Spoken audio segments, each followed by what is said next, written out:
میں ملوث تو ان کے خلاف زیادہ کارروائی ہوگی، اور سمندری راستے سے جو یورپ آنے والے لوگ ہیں اس راستے کی سختی مزید بڑھ جائے گی۔ تو اس حوالے سے جو اقدامات ہے وہ یورپین یونین اور یو کے اور دیگر بھی بہت سے ممالک ہیں جو کہ جو انفرادی طور پر ترکی کے ساتھ اس وقت معاہدے کر رہے ہیں۔ ٹھیک ہے، اچھا ایک مختصر سا سوال میں چاہوں گی، اس کا مختصر سے جواب آپ دے دیجیے گا۔ یہ جو قانون ہے یہ کب تک آپ سمجھتے ہیں کہ یہ واقعی اس کی منظوری ہو جائے گی اور یہ واقعی قانون بن جائے گا جو ابھی صرف ایک بل ہے تارکین وطن کے حوالے سے برطانیہ میں؟ دیکھیں اس قانون کے حوالے سے اب جو ہم انسانی حقوق کے جو تنظیمیں ہیں ان کی چیزیں دیکھتے ہیں تو اس کی بہت مخالفت کر رہی ہے، لیکن جو حکومتی سطح پہ ہم دیکھتے ہیں تو ان کا یہ موقف ہے کہ اگر یہ قانون پاس ہوتا ہے تو ایسے لوگوں کی حوصلہ شکنی ہوگی جو غیر قانونی طریقے سے وطن واپس آتے ہیں۔ ابھی اس جہاز میں تو صرف 500 افراد کی بیٹھنے کی گنجائش ہے، لیکن یہ جو غیر قانونی طریقے سے جب آتے ہیں تو یہاں پہ سینکڑوں لوگ، ہزاروں لوگ مر جاتے ہیں۔ تو وہ اس کو مثال بنا کے کوشش کر رہے ہیں کہ قانون پاس ہو جائے، اور یہاں پہ جو ہمارے ذرائع ہیں وہ ہمیں یہی بتاتے ہیں کہ برطانیہ کے شاہ چارلس سوم اس کے اوپر دستخط کر دیں گے اور آئندہ کچھ مہینوں میں یہ قانون بن جائے گا۔ ٹھیک ہے جی، لیٹس سی کیا ہوتا ہے۔ یہ احتجاج جو ہے یہ اس کو قانون بننے دیتا ہے یا نہیں، لیکن زیادہ چانسز ایسے لگتے ہیں کہ قانون بن جائے گا تاکہ حوصلہ شکنی کی جا سکے اس عمل کی۔ تارکین وطن جس طرح سے پہنچتے ہیں یا اپنی زندگیوں کو خطرے میں ڈال کر۔ بہت شکریہ یونس خان، آپ ہمارے ساتھ موجود تھے۔ سینئر صحافی یونس خان صاحب کا تجزیہ آپ سن رہے تھے۔ پروگرام میں ہم کچھ مزید ایشوز بھی ڈسکس کریں گے، بریک لیتے ہیں، بریک کے بعد دوبارہ ملتا ہے۔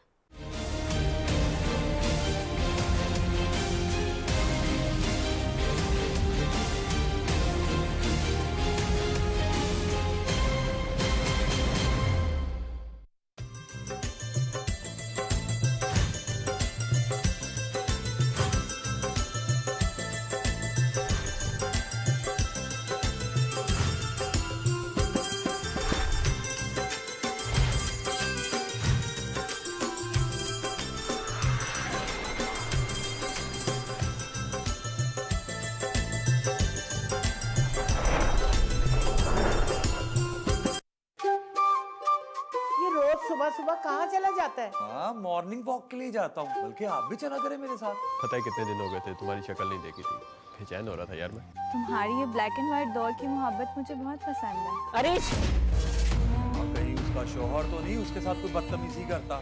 اگر اس نے کوئی ریچ کے ساتھ بدتمیزی کی تو میں اس کو چھوڑوں گا نہیں۔ آپ ہوتا جا رہا ہے بھائی کو دیکھنے کو، کیوں اتنے ضدی ہوتے جا رہے ہیں؟ ابو کسی بات کا کوئی اثر نہیں ہو رہا۔ مجھے لگتا ہے کسی کی بد نظر لگ گئی ہے میرے گاؤں کو۔ کسی کی بد نظر لگ نہیں گئی ہے بابا جان، کسی کی بد نظر ہے ہمارے گاؤں میں۔ سناٹوں کے میلے ہوں گے، رشتے جب ستیلے ہوں گے۔